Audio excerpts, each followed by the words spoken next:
So I know one thing. I've seen the camo pants, man. I respect it. Yeah, it's my upbringing showing. My South is showing. Right. So it's crazy because my family there is about as redneck as they come. Yeah. I could probably get canceled for saying redneck, but I mean it with love. But yeah, so my stepdad would wear camo to church, like on Sunday morning. Oh, okay. Now this is in the dinosaur ages, like in like the 90s, the before 1900s. Yes, before every cool Instagram pastor was preaching in a pair of dunks and some camo cargo pants. This is in the 90s when if you showed up in camo, like people were asking questions. Right. Yeah, like, that's so true. Yeah. But that was just his vibe, and I used to make fun of him for it. And he would wear catch this. He was the coolest worship leader before it was cool because he would wear camo pants and Bass Pro Shop hats. And before anybody, And now Tomlin's doing it. Like half of Maverick City. I mean, it's crazy. He was a trendsetter. Did you have you ever like been okay? So I went to Bass Pro and got a hat. So I'm in there and I'm like, everybody knows. Everybody's looking at me because they know. Like I'm not their key demographic here. I bought every color of Bass Pro Shop hat. That is awesome. Yeah. Wear it with every outfit. Yep.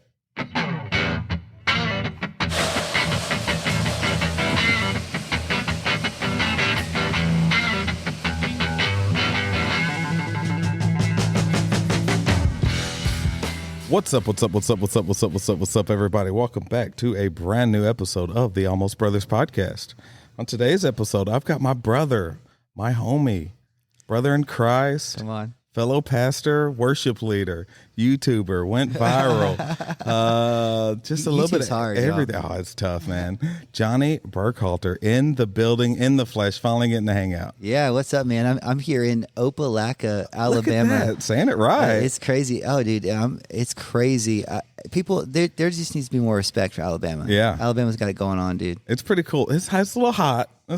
But you know, where we're from, it's about as hot, but we've got, in Missouri, it's mosquito central. Oh, dude. Yeah, it's rough, man. Yeah, I live in Hotlanta. And it didn't get that nickname for no reason. Right. Bro, it is hot. It's crazy. We're starting to, my wife, God bless her if she's listening to this, she's already broken out our fall decor. Oh, love it. Yeah. So if you walk in our house, it's all pumpkins and brown leaves. And I'm like, babe, you realize it's still 95 degrees outside. I know it's almost September, but yeah, it's wild. That is so awesome. Well, yeah, we are cooped up here at the coffee shop in Opelika. Amazing place, man. If you can, any listener, if you can get out, come to this place. It's awesome. It's a great vibe, great coffee, awesome people. So get on out and support this place. It is amazing. It's a vibe. It's my first time here. I'm digging it. Oh, I love it, man. I'll come up here and just they got little cubbies up there that you can go and get in and kind of isolate yourself and get some work done, man. Oh, it's dude, awesome. Do you remember the cubbies in school? Oh my gosh, yes, absolutely. Those are the best. See, we had them just for when you get in trouble. You had the cubby where you can't talk to anybody. Yeah, ISS. Yep. In school suspension. Yep. For those who don't know the struggle. Yeah, for those of y'all that were good kids in school and didn't have to go to that. I only went once, and my mama was like, "You better not go back." That was it. Yeah, that was it. Learned your lesson. Yes, sir.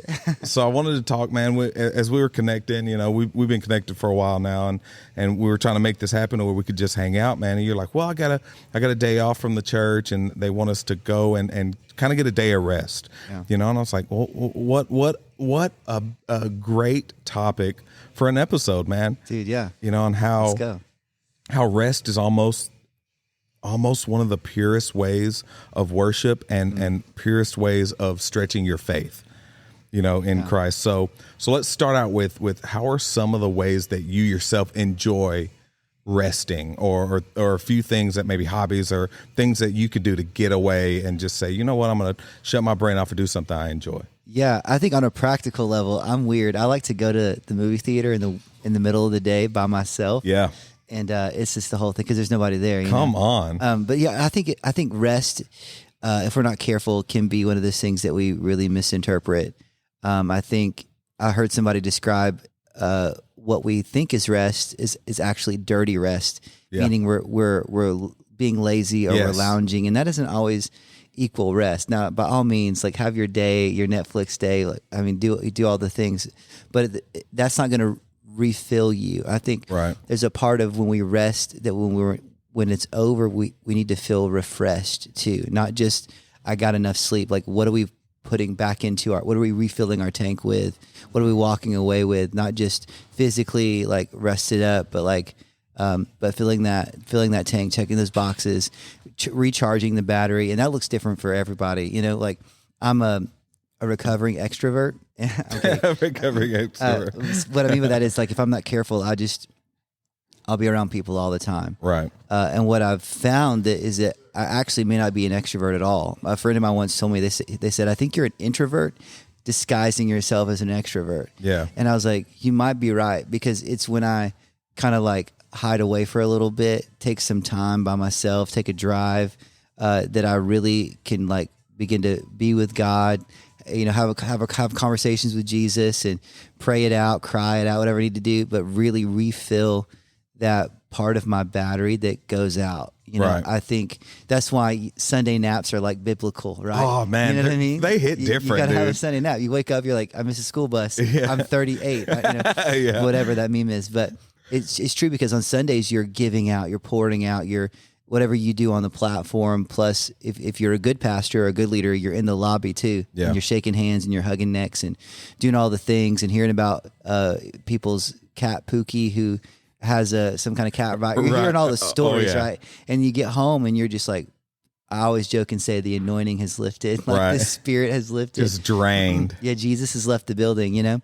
But I think it's because we give out so much that we need, when it comes to rest, it's not just about the sleep or the chilling or whatever, but what are we putting back in to restock the shelf, so to speak. That's good. Well, and you know, you mentioned, you know, watching. That's my my go-to also, is just, and I don't have to, but I enjoy going to the theater for it, because if I'm at home, I'll do something. Like I'm on my phone, I'm checking emails, I'm working, I'm doing stuff. I'll an hour and a half movie takes me 4 hours. Yeah. You know, but dude, it's so frustrating. Yes. But if I'm at the theater, I have to shut her down.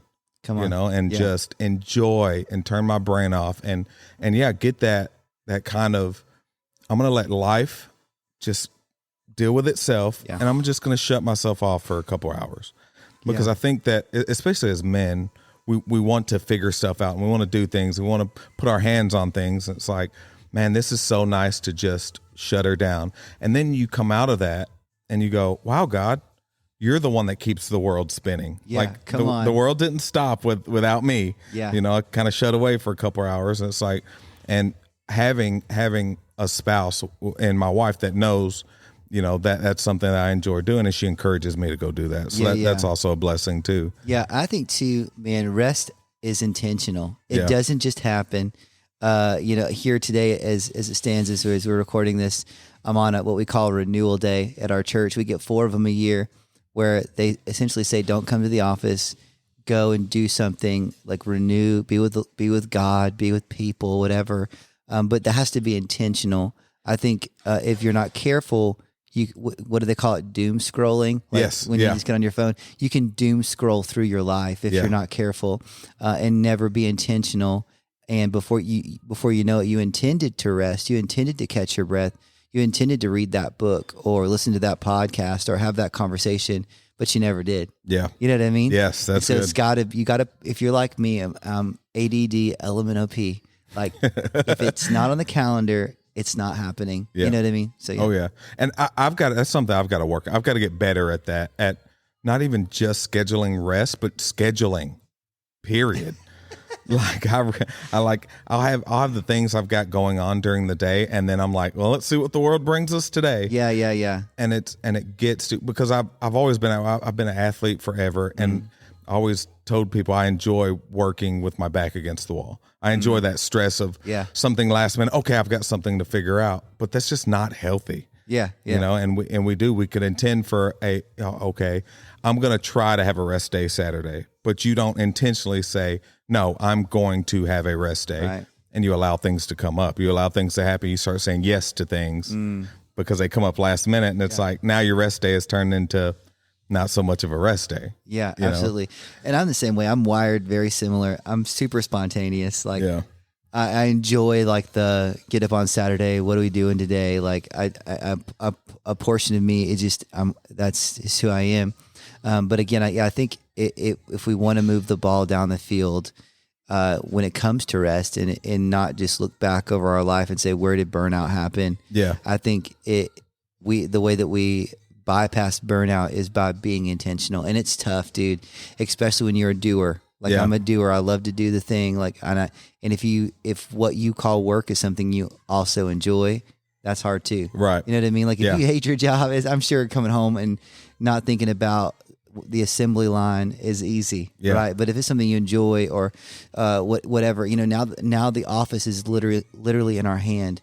You get emails to your phone, you get Skype, or do we do Skype? I'm so old. Yeah, I don't know. I think Skype has probably been absorbed by Zoom or something cooler.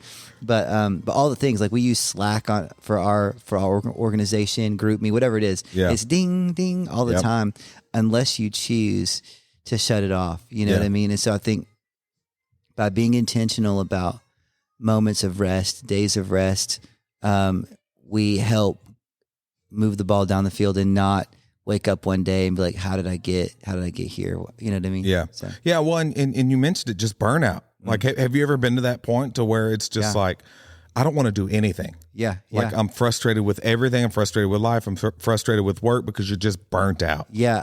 I'm weird. I genuinely do love ministry. Like I came up with a bunch of guys and most of them are not in ministry anymore. Yeah. And I realize it's not for everybody.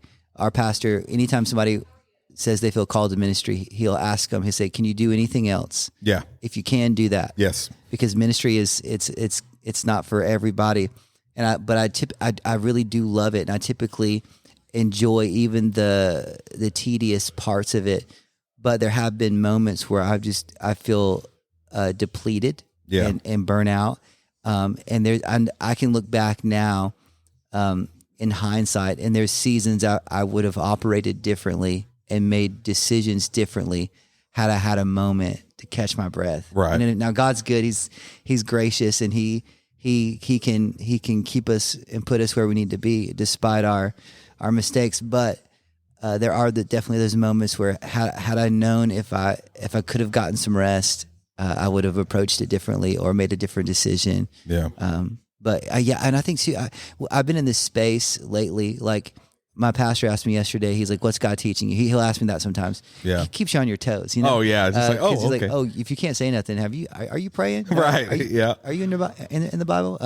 But I feel like what keeps circling in my mind is a lot of us are hustling, but not many of us are healthy. Yeah, that's good. And I think, we can appear busy so that other people think we're important. Right. You know what I mean? Yes, like, absolutely. You know what I'm saying? And it's that old saying, if the devil can't make you bad, he'll make you busy. He'll make you busy. That's right. And dude, it's so true. But I've been in this kind of season where I'm evaluating every part of my life. Like, yeah, I can do it, but is that a hustle or is that a healthy habit? Right. You know what I mean? Yeah.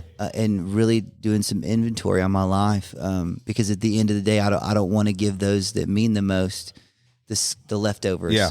And that's where I really seen that, okay, now I'm becoming burnt out is when that was happening, is my family was getting the leftovers. They were getting what I had remaining at the end of the day, and then I had to see that. And my wife was the one that was like, hey, look, I think you're pushing a little too much, and we're kind of getting the worst version of you. And I had to be like, okay, I need to put things back in proper perspective and really focus in on, okay, because I think that's what happens is our priorities are out of line. That's why we get burnt out. We're not prioritizing rest. We're not prioritizing our prayer life, our family, our hobbies, things that we enjoy doing. So, and I wanted to talk to you about that aspect of it is where your family comes into that, and where sometimes they realize it even before you do. That's good, dude.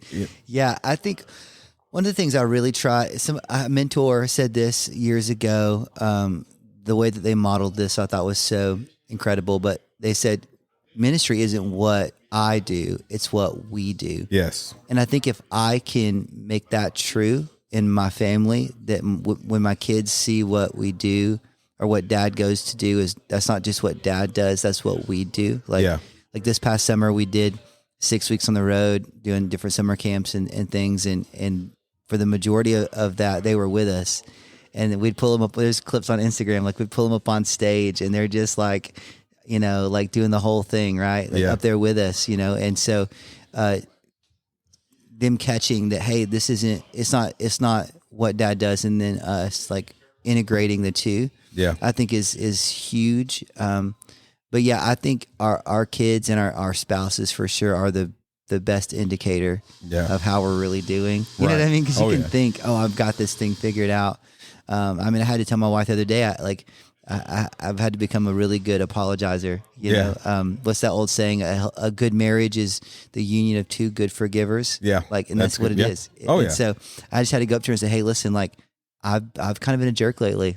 I've been living in my head. When you're in your head, you're dead, and I've been we had a family member pass away, and I didn't really know this family member super well. But it was just this whole, grief does weird things. And so I'm in this whole, that he was my parents' age, and my parents are getting older. Right. You start going down this trail of life is lifing right now.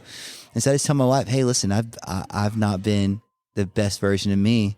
I've been living in my head. I've been dealing with this, and I didn't even know I was dealing with it. You know? And so I think being aware of that, asking the Lord, hey, help me be aware of it. But also, yes, I think our wives for sure are the first indicator of how we're really doing. And so I've got a friend of mine. He's a pastor. He's crushing it, but he does inventory. He asks his wife, how am I doing? And sometimes, if I'm honest, I'm scared to ask her I'm scared to ask response. That question. I'm scared because sometimes I don't know if I'm going to like the answer. Right. But I think it's healthy. It's a healthy habit, you know, to keep us from living in the hustle. Do the hustle. Okay. Do the go. Cue the soundbite. Okay. Yeah. But I think because they see what we don't see. Yeah. They see our blind spots. They do. Man. They really do. Yeah. And I try to do that with my kids, just because. One of my biggest fears in life is that they'll dislike church because they see church and ministry as that's taking daddy away. And I got real bad into that when Aaliyah was younger and my kind of beginning stages in ministry, and it was ministry. Ministry came first. Ministry was my first priority. Yeah. And then my family. And it took me to step back and look at that. And I had to go to her and apologize. Daddy hasn't been a good daddy to you. I've been a good spiritual father to a lot of people, but not a good earthly father to you. So I need to back it up, and that's my first ministry is your family, I had to back up and say, look, I had things out of whack. And it's not church's fault. It's not ministry's fault. It's daddy had his priorities off. Yeah. Because that terrifies me, especially with Zeke's all in. He wants to go when I'm traveling, he wants to go with me. He wants to be in on that. So I want to keep that good outlook on that. And rest is a huge part of that, is saying we're taking this, we're not doing anything ministry. I'm going to deal with y'all. I'm hanging out with y'all. We're playing football. We're going to hang out and play Switch. We're going to, do things as a family. And it could be just the dumbest stuff. Yeah, dude. That you could do, It's we do family tag in the yard. Come on. It's just so goofy, and it's just us four running around the yard, but it really is just spending time and investing in your family, Yeah. Another one for me is video games. You game? Come on. I mean, I'm pretty great at Mario Kart. Oh, is this a challenge? Hold on. But honestly, I play the games as an adult that I played as a kid. Just you know what I mean? I'm still, I noticed the Mario tattoo you're rocking.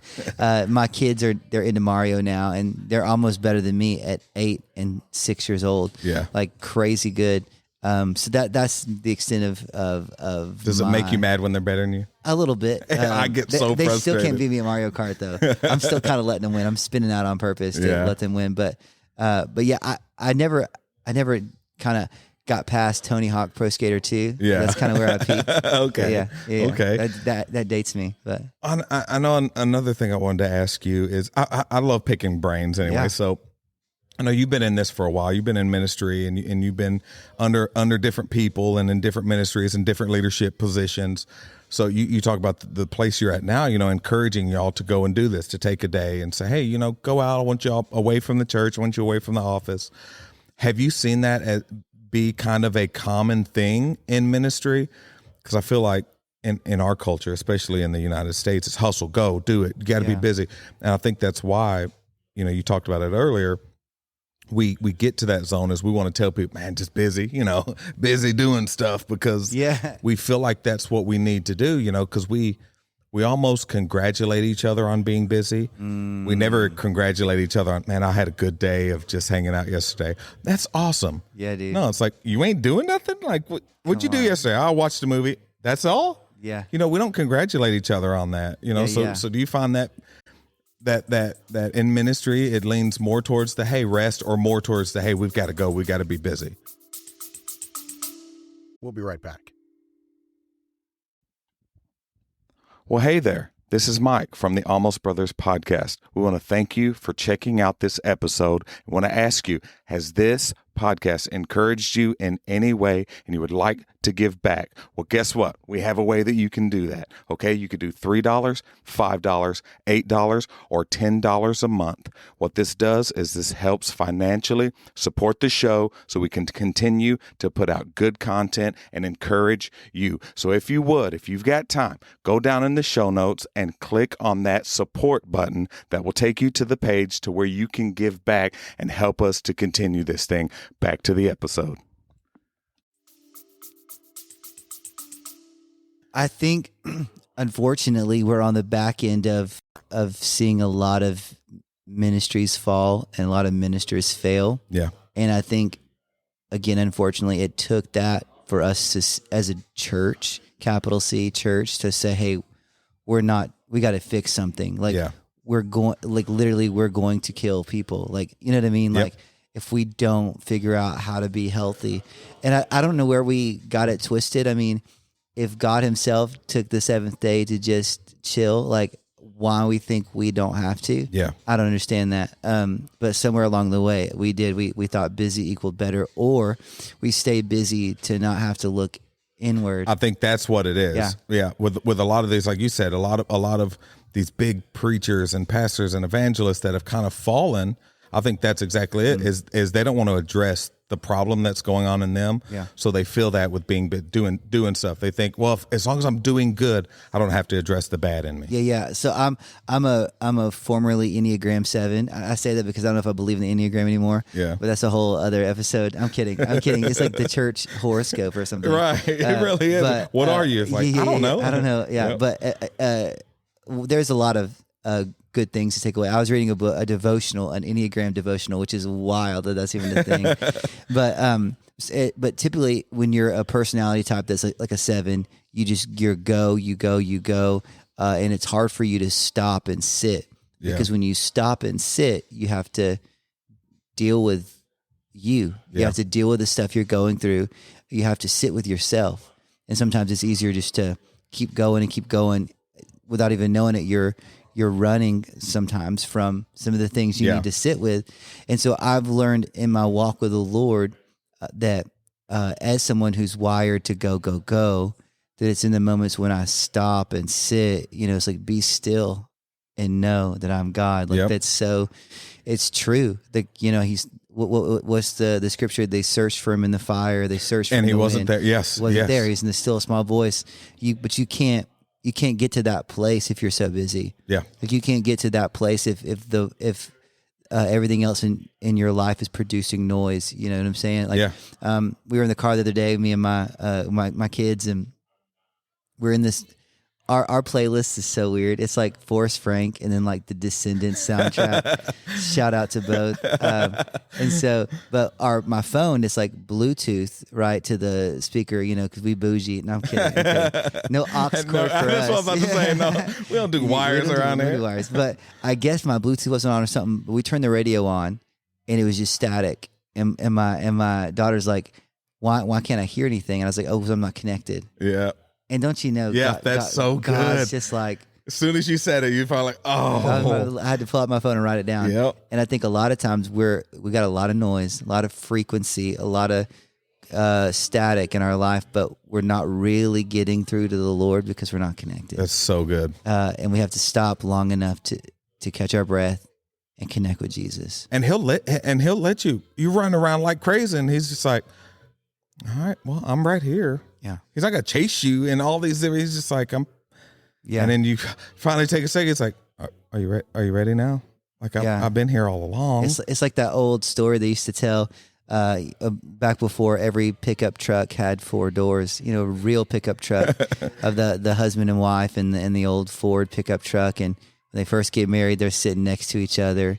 And as the years go by, she kind of goes from sitting next to him in the middle to her side, the passenger side. And one day she looks at him and she's like, "Why are we so far apart?" And he's like, "I haven't moved. Yeah.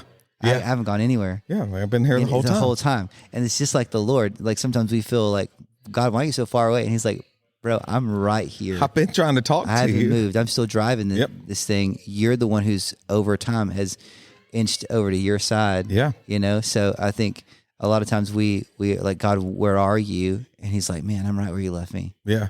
I did a sermon once about, the Bible says, I will prepare for you a table amongst your enemies. But we get mad when we order the food and it doesn't taste good.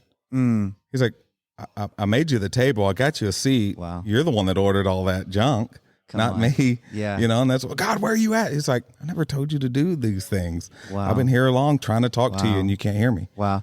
Dude, it's so crazy. Like, I think too, and I just kind of piggyback off of that, but like even in the context of rest, when we rest and when we slow down, we hear the Lord and we really begin to get our priorities in order. You know what I mean? Yeah. And it helps keep us from being in rooms or at tables that we don't recognize. Yeah. You know what I mean? I was just in Idaho with some friends and, they're out in the middle of nowhere, dude. And they fly me out to like this, two gate airport. I mean, it's a regional airport, dude. They should make a sitcom. I think they did Wings back in the day.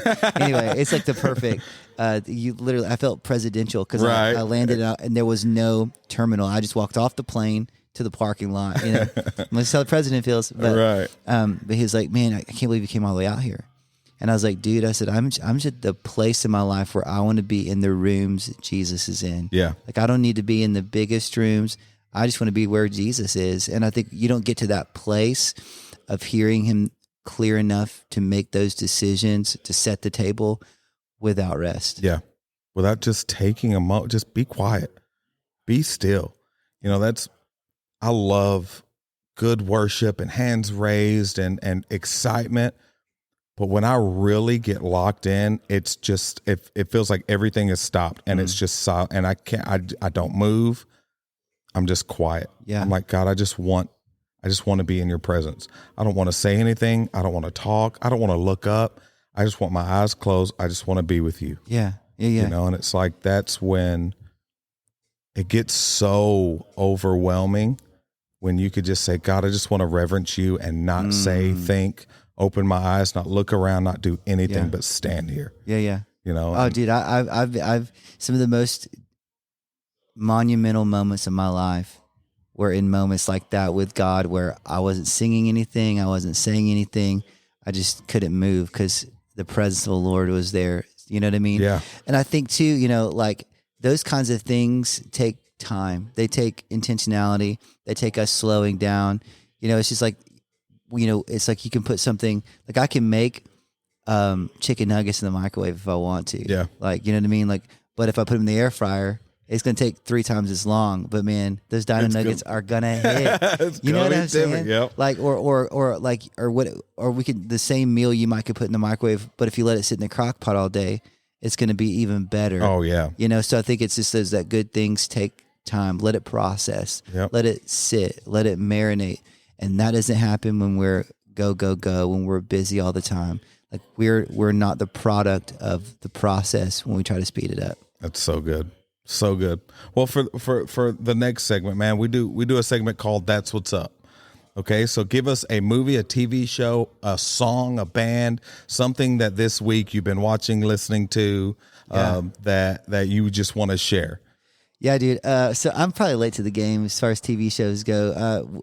Me and my wife, you can judge me. The if Andy you want. Griffith Show. Yeah, I do. You can judge me if you want, but we really, the Lord's got to deliver us from trash reality TV. Yeah. We were there, bro. Like we were like Love Is Blind. Dude, we're like matching these people up. Like you shouldn't do that. Oh my gosh, that's so funny. That's what we watch. We're watching Love Is Blind UK right now. Never saw an episode. Dude, it's insane. So we're watching that, but I just started Superstore. Oh yeah, okay. Is it good? It's so good. It's like on my list of what I want. Yeah. Like if you like The Office, like that kind of. There's no laugh track, right? Yep. It's a comedy, but it doesn't tell you when to laugh. You get to make your own choice. You get to pick, yeah. But essentially, they work for Cloud9, but it's basically Walmart. You know, and it's like the inner workings of. It's hilarious, dude. So I'm watching that. What else? As far as like music goes, I've kind of reverted back to like 2000 hardcore, like screamo. Okay. Just for fun, you know, just to pull it up. But I've been listening to Joel Barnes' new record. It's so good, dude. It's super different. It's like a live kind of worship thing. I mean, it just kind of takes you right there. It's super, super good. And I'm also really into this up and coming country artist named Morgan Wallen. Oh, I've heard of I've heard of this person. He's got some hits, bro. Okay. It's wild, dude. That and our kids, of course, they keep me up to speed with the latest and greatest from the Disney. It's not the Disney Channel anymore. God, I'm so old. Disney Plus. Yeah. But dude, we've kind of like been playing catch up. So my son, he's going to be like the musical theater guy or something. I don't know. Yeah. But he somehow or another, it came up on our queue, our suggested whatever. He saw the movie Lemonade Mouth, that old Disney Plus. I haven't seen go it. watch Lemonade Mouth. It's Lemonade wild, bro. What? It's wild. But it's so wild. It's about this rock band they meet in detention. I don't know. Anyway, it's crazy. So we've been listening to the Lemonade Mouth soundtrack, which took me down a dark path to the Camp Rock soundtrack. Yes, okay, but bro, okay. Now, you can't tell me Camp Rock don't hit. All right. Today, bro. So Joe funny. and Demi, let's go. So good. I always see like the memes about it. And I'm like, I didn't think it was that bad. It's so good, dude. Yeah. It's not that bad. People are hating, bro. They're hating on Joe. That is so fun. So we're kind of going through a stretch with our kids now that Sissy's kind of old enough to actually watch like actual movies and not cartoons. So we've went back through the catalog of like old Disney movies. We watched It Takes Two, dude, with Mary Kate. So good. We watched that the other day. Yep. Oh yeah, dude. I was like, God, what's that line? Oh God, I can't think of it. I'll have to text it to you later. It's so the funny. over the fence World Series kind of stuff. Yes, where they're talking about love or whatever. Good. Yes, like I'm sitting there getting emotional watching. I'm like, babe, I forgot how good this movie was. Come on. Yeah, Christy Alley, just killing it, man. Yeah, so watch that, and then I watched the new Alien.